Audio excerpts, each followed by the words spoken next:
everybody. Here we are, all ready to take you down to Pine Ridge for another visit with Lum and Abner, brought to you by the makers of Horlicks, the original malted milk.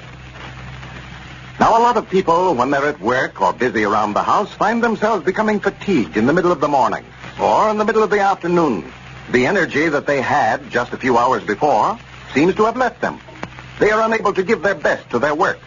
Well, that's just when Horlicks malted milk tablets come in mighty handy. A few tablets dissolved in the mouth will renew the energy supply quickly, giving you new vitality. If it's hunger that has been making you uncomfortable, Horlicks tablets will give you nourishment, satisfy that empty feeling. There's nothing like those delicious Horlicks malted milk tablets to help ward off fatigue or hunger. It's so easy, too, to carry Horlicks tablets with you, no matter where you are, shopping, motoring, at the office or the factory, or out in the open. Your druggist has Horlicks malted milk tablets in either the natural or the chocolate flavor. They come in a small 10-cent size class, and in other larger sizes as well. And now, let's see what's happening down in Pine Ridge. Well, little did Lum and Abner realize the trouble they would cause when they sent out some pictures of Abner a few days ago to some of the female applicants to their matrimonial bureau. Abner's wife, Lizabeth, still thinks that he has been having an affair with another woman and refuses to listen to his explanation. Yesterday, Lum made an effort to straighten out the misunderstanding for his old friend, but was promptly ushered off the place with a broom. As we look in on Pine Ridge today, we find Lum and Abner down at the office of their matrimonial bureau. Lum is trying to answer some of their many letters, while Abner still seems to be brooding over his domestic troubles. Listen. Let's see. Here's an order for a red-headed husband, 6 foot tall, about 40-year-old. Well, I believe we've got one just about fit that description. Lum, I reckon you could stand out there at the fence and sort of holler. Huh? I say, reckon you could stand out there at the fence and sort of holler at Lizabeth and explain things to her? Abner, I wish you'd hush up about that. I'm trying to answer some of these letters.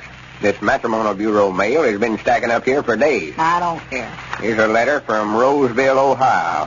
Feller says he's a young man, 66-year-old, looking for a life companion and helpmate. Oh, man. We don't say here what kind he wants. Ain't particular. That makes it easier. Mom, Dad, blame it all. I wish you'd put them letters down and listen to me. What is it you want, Abner? If you're still trying to argue me into going back over at your place and talking to Lizabeth, you can just forget it.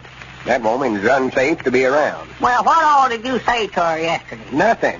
She never gave me a chance.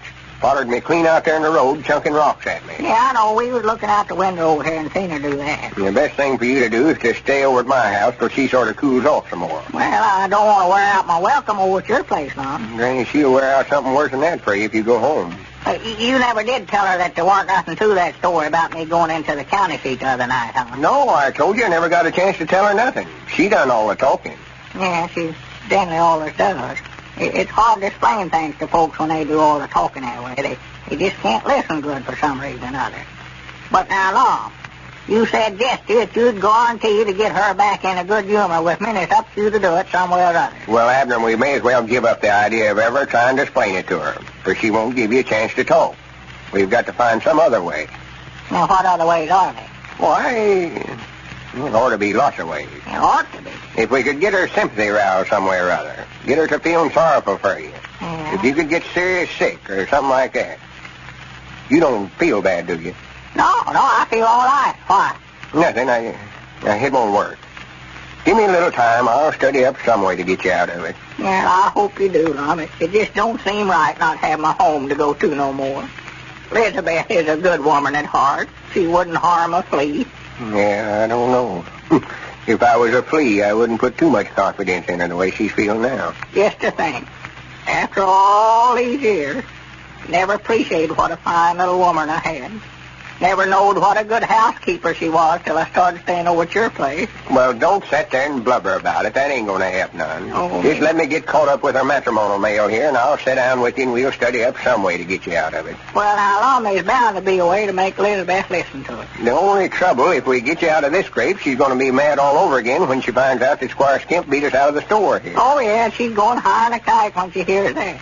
Pearl called down here yesterday for some groceries, so I know that she don't know nothing about it yet. No. Lizabeth was to come in here and find these shelves all empty, she'd just about pull this place down on top of it. Well, they ain't plumb empty. I know the squire left a little stuff scattered around. No, little. Stuff they couldn't sell, I reckon. Yeah, There's more. 2 or 3 bottles of pepper sauce up there, I noticed. Whole bolt of cheesecloth back in behind the counter there. Yeah, there's little stuff. Never left anything in the counter. Wait a minute. Huh? Here comes Cedric Weehund. Where? Yeah, the first time I saw him, quite a spell. Oh, he's been bucking slabs down at the sawmill, I think. Yeah, I bet he found out by now that what an easy job he had when he's working down here for us. Well, come in, Cedric. Yeah, come in here, Cedric. You're sort of a stranger around here. Yes, Mom. I've been working pretty steady. Ain't had no time off to loaf, hardly. Hey, you ain't been fired, have you, Cedric? No, they just laid us off for a few days. The skidway's empty down there at the mill, and the weather's been so bad they couldn't get no logs in, so they just shut down till they get catched up. Uh-huh. Well, draw up a chair. Sit down there, Cedric. Excuse me while I go ahead here. I've got to answer this mail. Anything particular she's wanting, Cedric? Well, I just sort of wanted to talk to you fellas, sort of. Well, I heard you'd run the matrimonial bureau over here and sort of solving domestic problems for folks. well, we are, Cedric, but Lord me, undoubtedly you ain't got no domestic problems. You ain't married. No, but me and Gertrude Seastrunk fell out with one another, and I just thought maybe you fellas could give me some advice. Well, I don't know, Cedric. We'll help you if we can, I'll say that. Well, what would you do, Mr. Abner, if you and Mrs. Peabody was having trouble? I don't know. It's just what I've been sitting here thinking about for a week, Cedric. Are you and Mrs. Peabody having family troubles with one another? Well, don't make no mention of it, Cedric, but we ain't getting along as well as we could. You ain't even on separating her, are you? Giving her a quitting? Oh, no, nothing as bad as that. It's just a misunderstanding. She just won't give me a chance to explain to her. Won't let me come on the place. You mean she won't even let you come home? No, she's acting awful mean about it. I bet if you was to have an automobile accident and got yourself all crippled up, she'd have her regrets over treating you this way. Yeah. Be ashamed the way she treated you. Yeah, she might, Cedric. I don't know. What did you say, Cedric? Say that again. Well, I never meant no harm by it, Mr. Lum.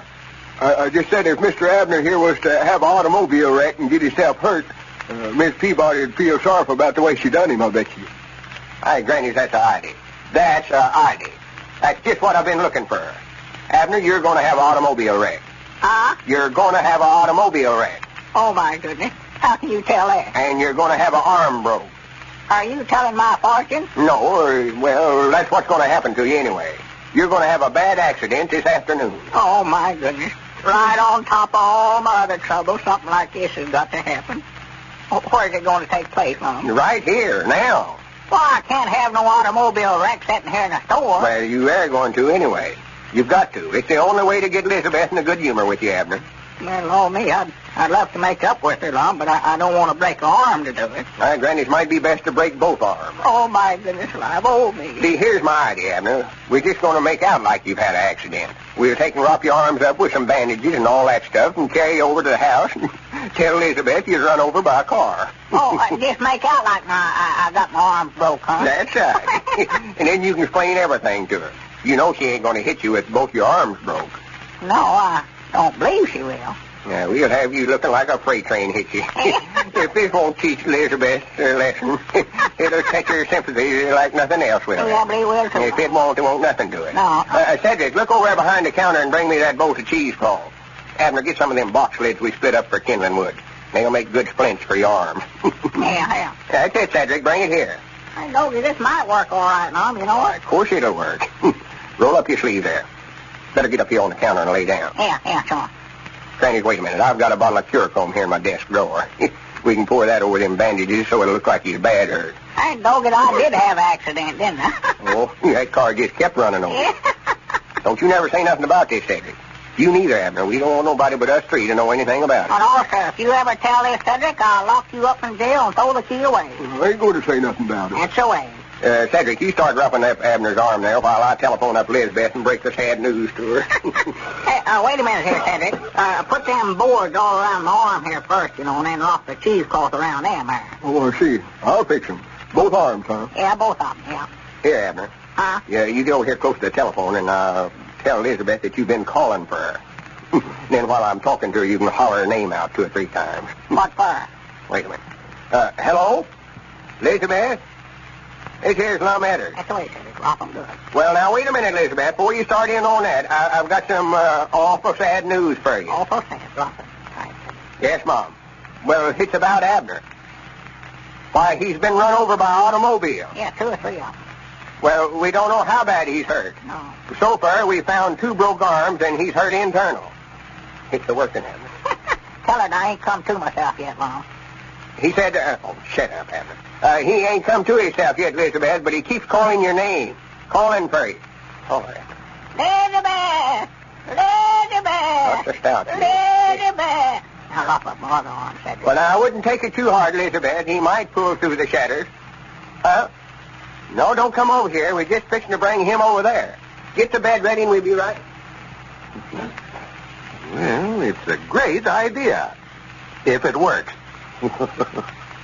And now, let's listen just a minute to Jane Taylor and her friend Ruth Nichols. Here they are.